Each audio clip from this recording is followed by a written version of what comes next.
we are going to look at 5 reasons why to be a generous Christian. 5 reasons why, because here's the truth. If you don't know why to do something, you'll never do it. You know, if I say to you, do you think Christians should read their Bible? You say, yeah, Christians should read their Bible every day. They should read it. I said, do you do it? Well, I don't really do it every day. And I would say, but you know what the problem is? Because you don't know why. You don't know why to do it every day. So if you don't know why, then, well, why should you do it, right? But I read a book like 40 years ago on why to be in the Bible every day and spend time with God every day. And I was like, there were 10 reasons, and I read them. I'm like, wow, I need all 10 reasons. So for 40 days, I've been in the Bible every single day of my life because I knew the why. Not should. You should read the Bible. No, I knew why. So being a generous person, why should you do that? You'd be like, oh, I don't know. Why would you want to do that, right? Why would you want to do that? Most people don't know. They don't have any idea. I can tell you statistically, most people don't know. Here's the truth. 50% of church-going Christians in America, 50%, give $0 to $50 a year. 50%, all right? Another 20% give $50 to $500 a year. 25% give over $500 a year, and 5% give 10% or more of their income, whatever their income is. So for 95% of the Christians, they've just never figured out, like, why would I want to be generous? Why would I do that? So I'm going to give you 5 reasons why, and hopefully what's going to happen is 1 or 2 of them are really going to resonate with you. Be like, oh, that's me. I needed to hear that one today, Brian. All right. So we're going to do this together. Number one, generosity helps you overcome financial fear, worry, and stress. And you're like, that's me. All right. I want to speak to you then. All right. If that's you today, you're like, because what you do, like maybe you thought about giving sometimes, but you're like, man, if I'm just making it or I'm not making it, and if I give anything away, I'll be in trouble, right? You'd be like, you do the math and you say, I cannot give anything away. No, I cannot do that. So you're holding on really tight with everything you've got, trying to make it work, and it's not working, but giving is just like, whoa, I would love to, but no, I can't. There's a woman in the Bible, same story, exact same story, but much worse, all right? She was a widow. She was a single mom. 1 Kings 17, for those of you with Bibles, 1 Kings 17, verses 13 to 16. A guy named Elijah, God's servant, God's prophet. There's a famine in the land. Now, we're not talking about COVID. We're not talking about a recession. We're talking a famine. No rain in the land for 3 years. No food growing. People starving to death, all right? There was no, the government sending you checks. There was no unemployment. There was no food banks. There were no food lines. There's none of that going on. You just eked out your existence, and for a lot of people, it just ended in death. And we're going to come up on this story, and Elijah meets this woman, and he says, hey, can you give me something to eat? Give me something to drink. And she says, I've got a little oil in a jar and a little flour, and I'm going to take it home, and I'm going to make my last meal for me and my son, and we're going to eat it and die. Anyone got it that bad? Any of you 1 meal away from death? Nope. But that's what she had. That was what was going on with her.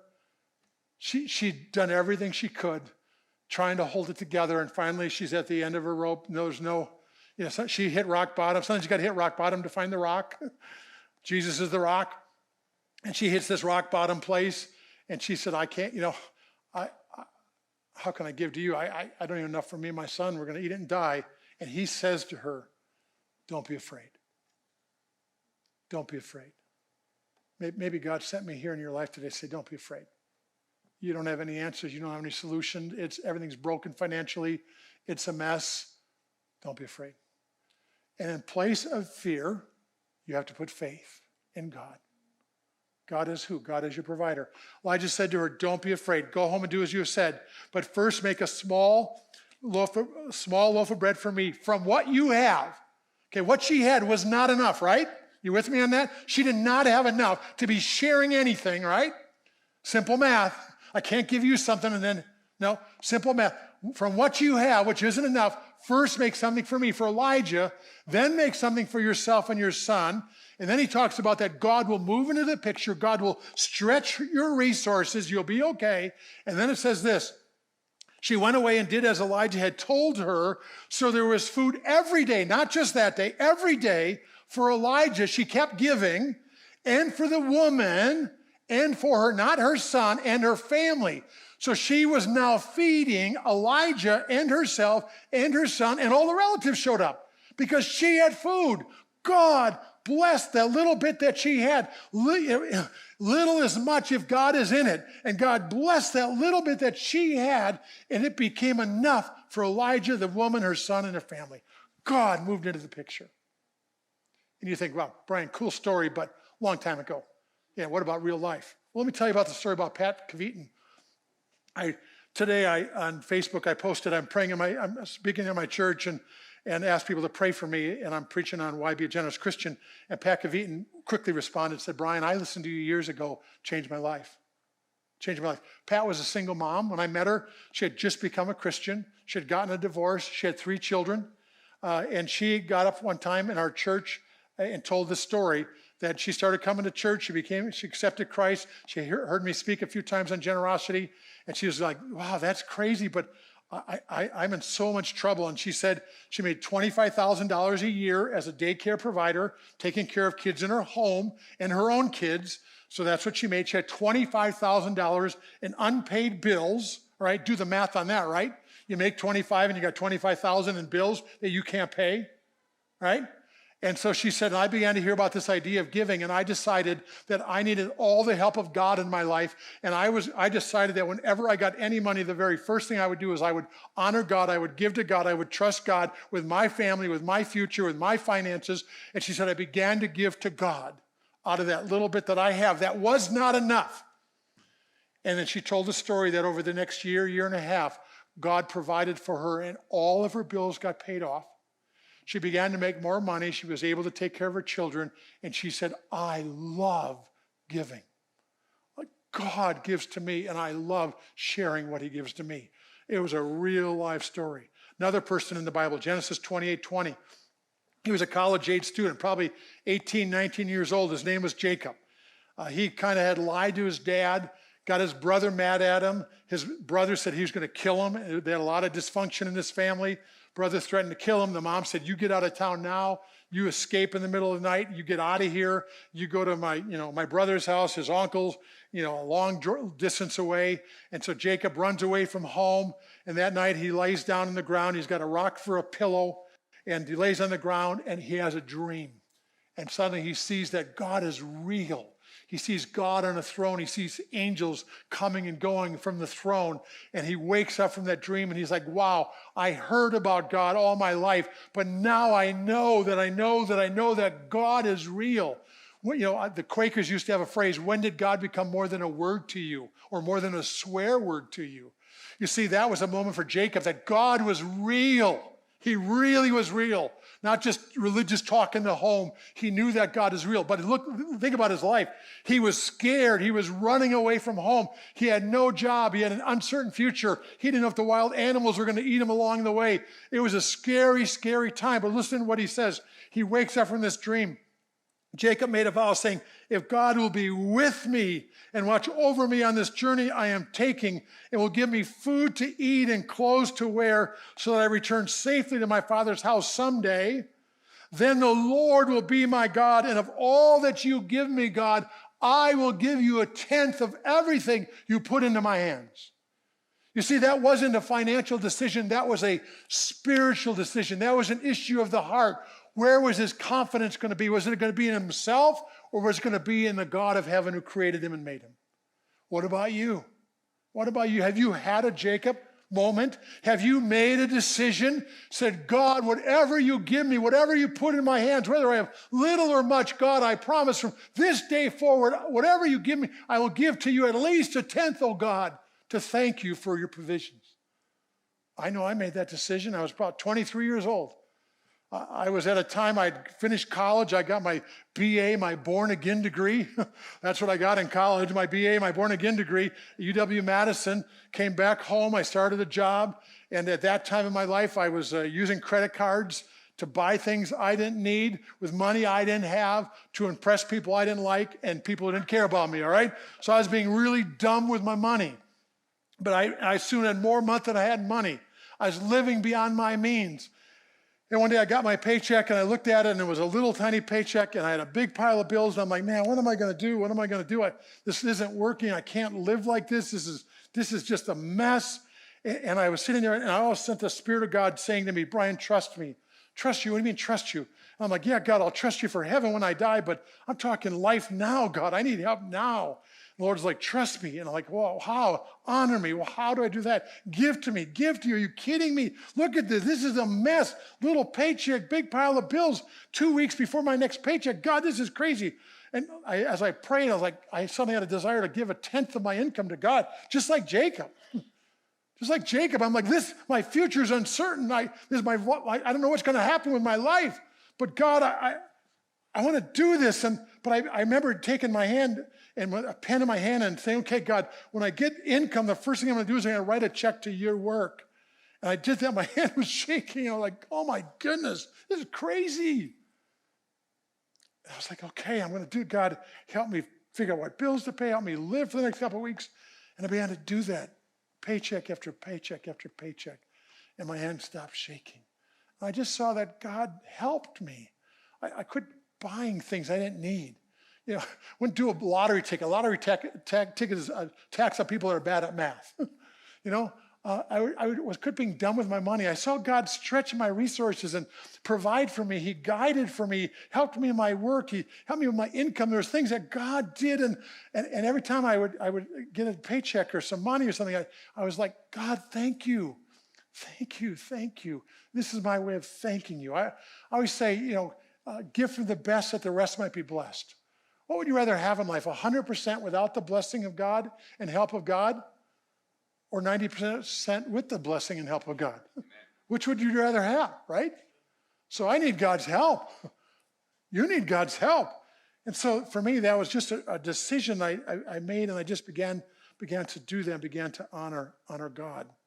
Number 2, generosity helps you overcome pride and workaholism to experience God as your provider.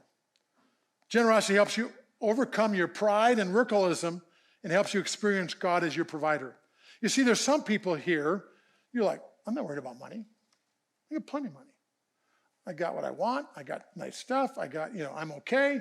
I'm good. I'm not worried. I've got, my retirement accounts. I got money in the bank. I got a good paycheck, whatever. But what's going on with you is you're like, this is mine. This is my money. I earned it. I make it. I'm going to spend it. I'll do what I want with it. Some people, it's like, I'm going to make all I can. I'm going to spend all I can. I'm going to save all I can. I'm going to put some in a can, and I'm going to sit on my can. But it's all about me. That's what it's about. And it's mine, mine, mine. My son at 3 years old, we did a birthday party for him and all of his friends. And so had the birthday party, and so he's there, and all the kids were we opened all the presents, all the kids were kind of playing with the presents, and he was getting, opening presents, and then he looked around, and all the kids were playing with his presents, and he went, no, no, and he went, mine, mine, mine, mine, mine, and he's sitting there like this, trying to hold on, all these kids are crying, and he's like, mine. Some of you are like my 3-year-old son. It's all mine. God's got a word for you today. Deuteronomy 8:17-18. Deuteronomy 8:17-18. You may say to yourself, a little self-talk, my power and the strength of my hands have produced this wealth for me. But the Bible says, but remember, it means to honor, to thank, to acknowledge. But remember the Lord your God, for it is He who gives you the ability to produce wealth. Mine, mine, mine, mine. No, all came from Him. If you're breathing today, can you give yourself credit for breathing? If you got a heartbeat, you're making your heartbeat right now? Where were you born? Did you choose to be born in America? Or wherever you happen to be born? If you got a good mind, who gave you that mind? See, the God of heaven, everything you have came from God. Everything you have comes from God. David, near the end of his life, 1 Chronicles 29:14, there was a big offering that was taken. It was over $35 billion. It says, everything, God, he's speaking to God, everything comes from you. And we have only given you what came from your hand. 1 Chronicles 29:14. God owns it all and loans it all. Whatever you have, you are a steward. You are a manager. You are a trustee. What are you going to do with what God's given you? What are you going to do with what you got? Because God is the one who's given it to you. So what are you doing with what God has given you? How are you stewarding that? Some of you here, it's all about work. You're working 50, 60, 70, 80 hours a week. It's about getting and working and striving and all of this. And you're like, if it's going to be, it's up to me. It's going to be, it's up to me. And you're like, I'm going to be the provider. I'm going to take care of everybody. It's all up to me. It's not what the Word of God teaches. God teaches He is the provider. He can provide through you, and your work will be part of His provisions for your life or your family. That'll be part of it. But God is the source of all things. He's the owner of all things. But generosity will teach you that God provides. How will it teach you that, right? How is that possible? 1 Corinthians 16:2 tells us how you can experience God as your provider, where you suddenly realize it's not if it's up to me, if it's going to be, it's up to me. You can realize suddenly like, whoa, no, there's a God in heaven who cares about me and my needs and my family and what's going on. There's a God who guides and a God who provides. 1 Corinthians 16:2, on the first day of the week, each of you should set aside some income and save it to the extent that God has blessed you. So the Bible gives him clear instructions. How are you going to discover that God is your provider? It gives very clear instructions in 1 Corinthians 16:2. It says, live your life, and as you're living your life, all right, you live your life, pause once a week, first day of the week, pause and look back over the last 7 days. Look back over the last 7 days. Now, the way this works for my wife and I is we send ourselves an email. We just really say, how did God provide the last 7 days? And we'll write it down. And so we'll write, oh, we got a paycheck. We'll write that down. We might have gone out to dinner with someone, and maybe the bill was going to be $100. And so I told my wife, hey, honey, we're going to buy the dinner tonight. And so I go to pay for the $100. And the other guy goes, I already got it. I'm like, hey, I was just ready to spend $100. But they got it. That's a provision, right? That's a provision from God through somebody else. And so, all right, so God provided. I'd write that down. This last year, I love this story. So last year, last summer, my mother-in-law was going to come for 5 weeks, broke her out of COVID jail, out of the nursing home, broke her out, brought her here from Indiana, but we live on the second floor, and how are we going to get grandma up to the second floor? She's in a wheelchair and a walker. How are we going to get her upstairs, all right? So we're like, okay, what can we do? Well, we can put plywood in the back of our house, and we'll wheel her around the back of the house and up the plywood and up by the patio and get her in the bedroom. And it's like, I don't want to burn the grass. The plywood's expensive. It's going to be a problem. I don't want to do that.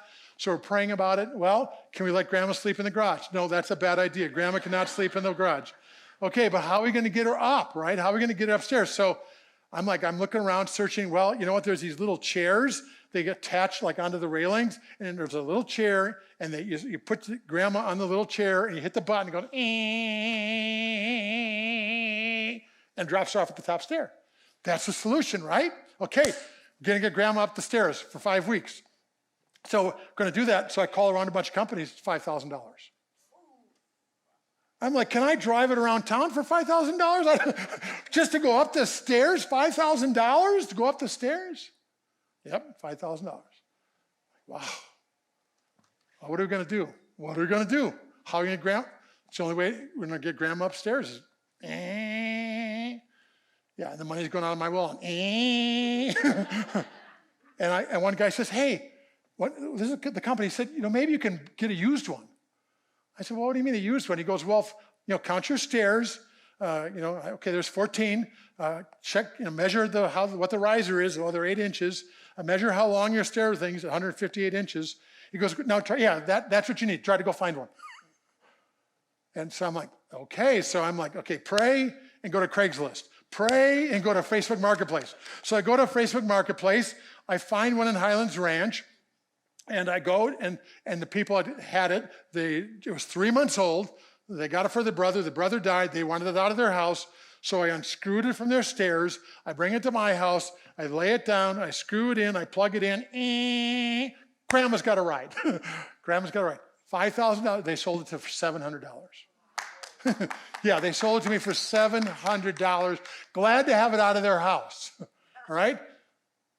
Is that a blessing? Who gets the credit in that story? Yeah. Was it, oh, Brian, you're an amazing guy. No, nothing to do with Brian, right? Except for my faith in the journey. It's God. And then we knew, oh, Grandma, we better get Grandma oxygen.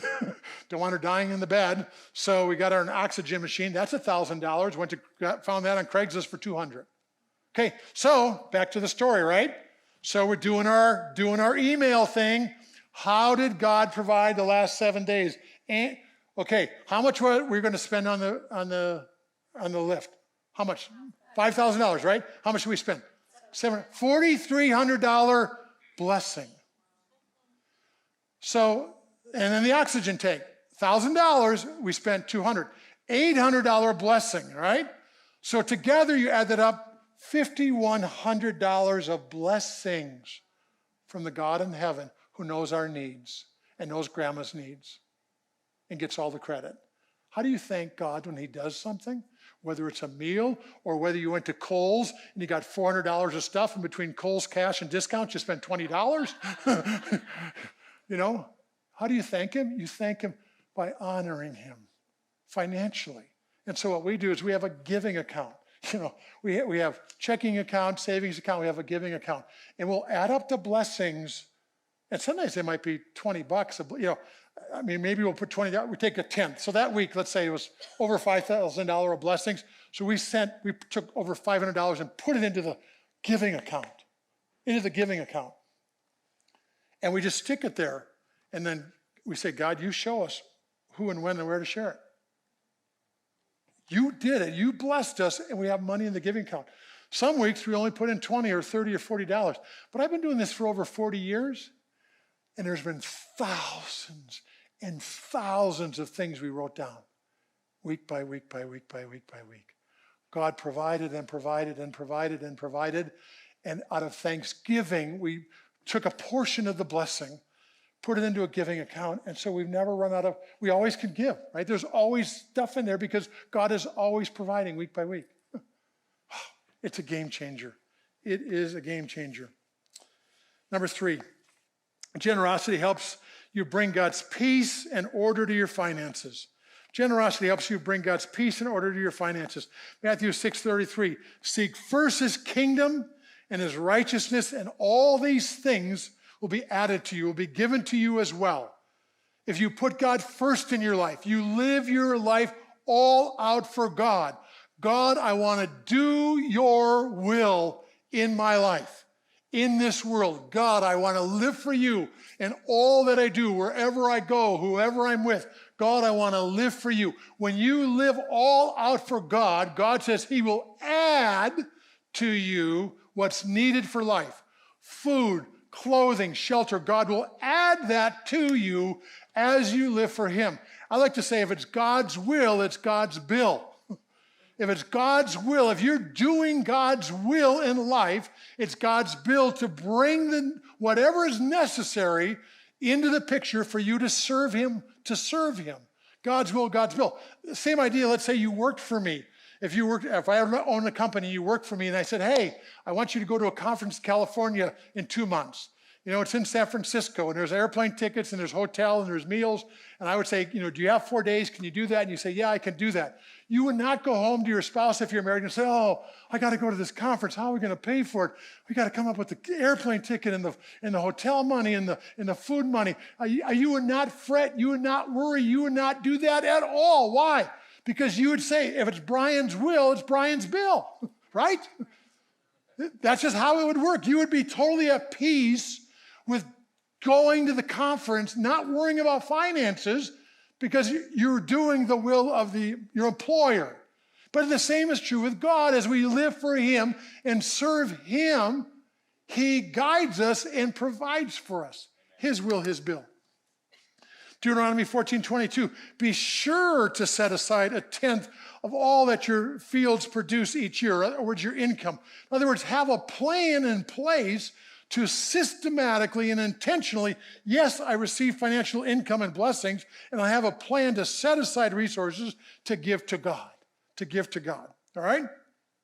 Now, let me explain how this works and also how it doesn't work. Imagine this morning if I got up and I was going to come here, got this jacket, talking about order, bringing God's order to your finances, giving to God first, making that your highest financial priority, just having a plan to do that. Now imagine today, if I came here and before I came, I put this button in the wrong hole. And I come over here to church and I'm in the lobby and you see me and you say, hey, Brian, before you get up there in front of everybody, you might want to fix your jacket. I say, oh man, thank you so much. I really appreciate you telling me about that. Okay, I got a button here, I got a hole here, I got a button here, I got a hole here. Okay, all right, good, I'm good, all right? I'm good, everything's fine. You'd be like, no, Brian, you're an idiot. Okay, no, Brian, the order's all wrong. And I say, no. And I say, look, okay, I know the order's all wrong. I know I got problems here. There's pressure here. This isn't really working well, but my problems, I just need more buttons. If I had some more buttons and some more buttonholes, I wouldn't have this problem. And say, so I don't know what to do because it's just a mess. You see, I've done a lot of debt counseling over the years with people in financial trouble, and they come to my office and we look at all their income, we look at all their bills, get everything all organized, and then I kind of put it in front of them and I said, okay, you're making $6,000 a month, but you're spending $9,000 a month, and you're in the whole $110,000, and there's all this mess going on. And so I always say, I have one question for you. We're to go forward now that we identified the mess. I have one question. Will you give to God whenever you get money in the future? And they'd be like, what? I said, will you give to God whenever you get money in the future? And they say like, no, look at this mess. They'd say, you are crazy, Brian. You want us to give? Look, we cannot give. Look at this mess. I said, no, I understand it's a mess. They said, we cannot give. And they'd say, Brian, you are crazy. I said, no. You have been crazy. You've been crazy for a number of years. This didn't just happen overnight. You've been crazy. But here's what I want you to know. I don't have any solution for you. I can't give you a spreadsheet. I don't have the answers, but I know this. You can invite God into your mess. You can invite God into your pain, and he can give gain. God can help you. He can turn your mess into a message. He can turn your trials into triumphs. God can move in your life, but you have to start by honoring him with whatever he gives you. And they say, are you serious? And I say, I am. Half the people say, we're not doing it. We're out of here. And I'm like, okay. And they walk out. The other half say, you're serious, aren't you? I'm like, I'm serious. What do you want us to do? You get a paycheck, you get financial blessings. Just give to God. Just start giving to God. But what about the mess? I know. He'll show you the way out. He'll give you wisdom. He'll guide you. He'll provide for you in ways you never imagined. You just have to get the order right. Just get the order right. Just start giving to God first. And over time, it'll all straighten out. And those people, when it all got straightened out, and I'd see the other people a year or two later, how you doing? Oh man, we're worse than ever. It's God's order. Giving brings God's order to your finances, even when it doesn't make sense, even when it's been crazy. It's the first step out. It's the first step out. Malachi 3:10, bring the whole tithe into the storehouse, that there may be food in my house. Test me in this. Only place in the Bible that God says we can test him. In this area of giving. Test me in this, says the Lord Almighty, and see if I will not throw open the floodgates of heaven and pour out so much blessing that there will be not room enough to store it. Okay, this is the rubber meet the road on this. In my little devotional, you can get online, I have an article, a variety of articles in there, but I tell people, if you're afraid, start a 90-day test. If you're in the midst of craziness, pressure, start a 90-day test. Start a 90-day test. You start giving at least 1/10 of your income to God and see what God does. And if in 90 days you have not seen God work in your life, do anything in your life, he says, test me. Go 90 days. At the end of 90 days, nothing good ever happened. You did not see God's hand in your life at all. Stop and never give the rest of your life. Because here's the truth. The mess is not going to get solved in 90 days anyway. But better to honor God and then look weekly. How did God work? How did he guide? How did he provide? Go ahead and do it. I've known many people that have done the 90-day test. I've never known one person that stopped giving. So maybe that's what you need right now. Number 4, generosity helps you fight off greed and the dragon of materialism. It's Christmas. Hey, everybody wants everything, right? Luke 12:15. Jesus says, watch out. Watch out. Be on your guard. What? Watch out. Be on your guard. What? Be on your guard against all kinds of greed. Life does not consist in the abundance of possessions.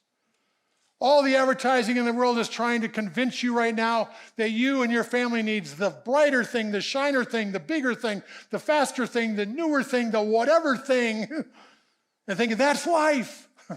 No, that's not life. Jesus says, I have come that you might have life and have it more abundantly.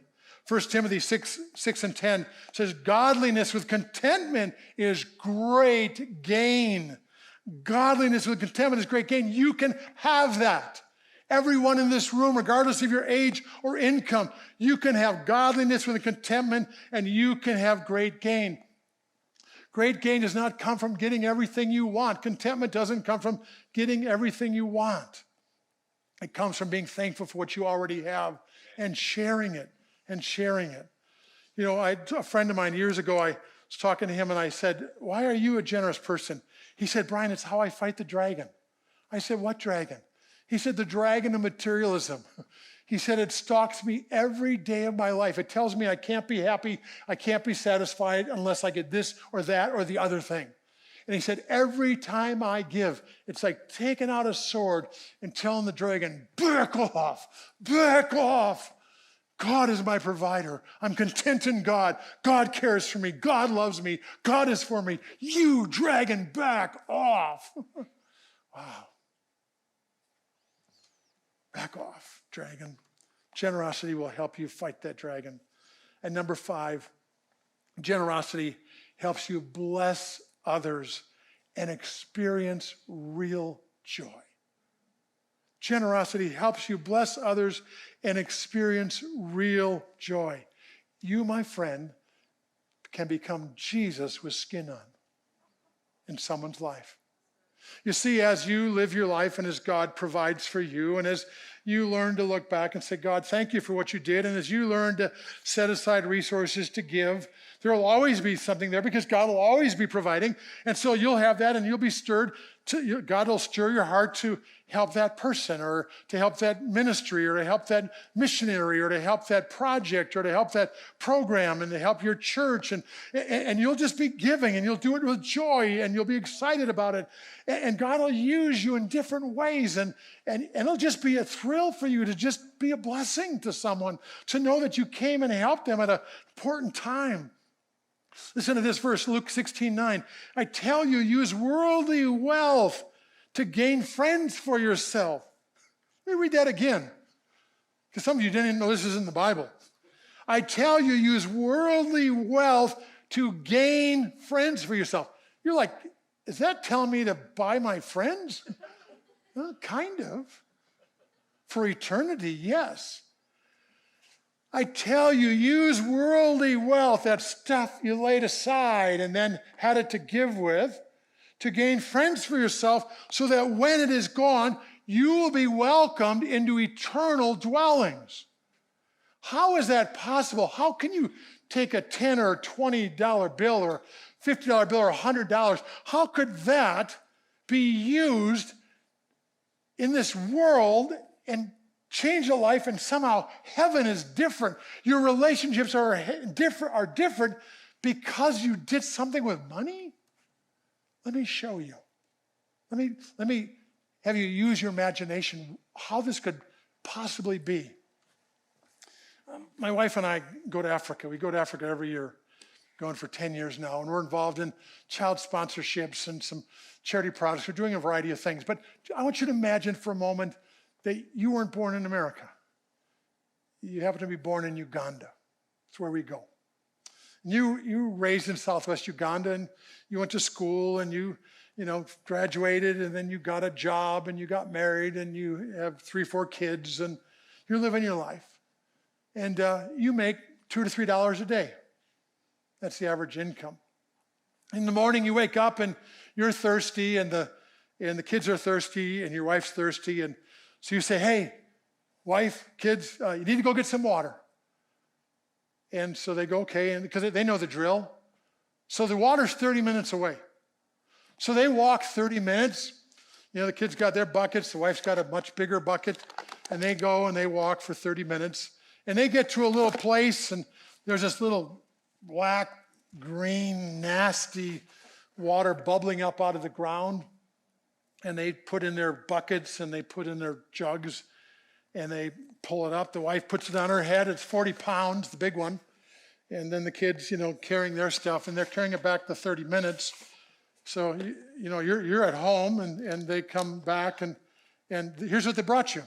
Looks just like this. This is the water they brought you. But it's time for breakfast, and everybody's thirsty, so drink up. Would you give that to your child? Give that to your spouse? Would you drink it yourself? Would you give it to your dog or your pet cat?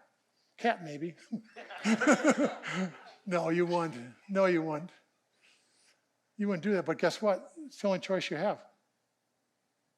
This is it. And by drinking this, I just need to let you know, and you know this, if you grew up in Uganda, you're going to be sick 30, 40, 50 days a year. You're not going to be able to go to work. Your kids aren't going to go to school. You're too sick to get out of bed or get off the mat on the floor, because that's all you got. And then one day there was a meeting at the school, and you went to the meeting, and some people came, and they gave everybody this water filter, this thing right here. And they told you it could clean water. And you're like, that's the craziest thing you'd ever heard. How can you clean water like that? But they gave you this filter, and they gave you 2 buckets. And so they told you to take your pond scum and pour it in there. So you get your pond scum and then put the filter on there, and then have a bucket over here. And when the filter's done, this is the water. 99.99% clean. And now for the first time in your life, you have clean water. You're not sick. Your spouse isn't sick. Your children aren't sick. You are not sick anymore. And this little filter, it lasts for over 50 years. The rest of your life, you have clean water. And then the next year, the people come back, and this year they found out they bring this little crazy contraption, this little solar lamp. You see, because in your family, when you had dinner at night, you're over your little table, and you got a candle on the table, and you got a kerosene lamp, because there's no electricity anywhere. So you're sitting over that little table with your lamp and your kerosene your candle and your kerosene lamp, and that black fume is rising up, and you and your children, you've got some diseases in your eyes, you've got some lung issues, but that's your light. So you eat at dinner or candlelight over candlelight, right? Not romantic kind of candlelight, but you have dinner that night, and then when the dinner is done, your kids want to study, so they get out their pencil and paper and their books, and they're hanging over that little kerosene lamp with that black smoke, and they're trying to do their homework, but they can only do it for about 40 or 50 minutes because that black smoke gives them a headache, and they have to stop, and it gives them some eye problems and other issues. But that's the light you've got, and so that's how life is. But then that next year they came and they gave you this light. They showed you it had 3 settings. And you take this light home, you put it over your kitchen table, 5 times brighter than a kerosene lamp. And you have dinner. No smelly smoke, no headaches, no sickness. The kerosene took 30% of your income. Now that money's in your pocket for your family's needs. And every night, you now have light. And every night your children study. Now they don't study 40 minutes a night. Now they're studying 2 hours because they're not sick. No headaches, no sickness. And and then during the day you put it in the light, and then every night you got light. Every night.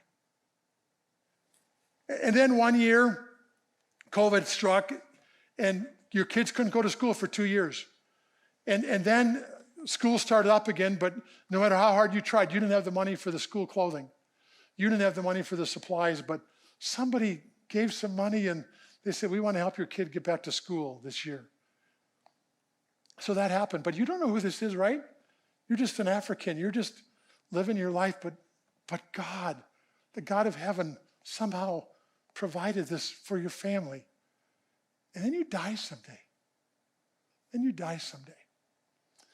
you're in heaven, and an angel comes, puts his arm around you, said, you remember that solar lamp? Yeah. Oh, we'll never forget this. Remember the water? Yeah. Well, Megan, she's walking down the streets in heaven. Megan over there, she's the one that gave you the solar lamp.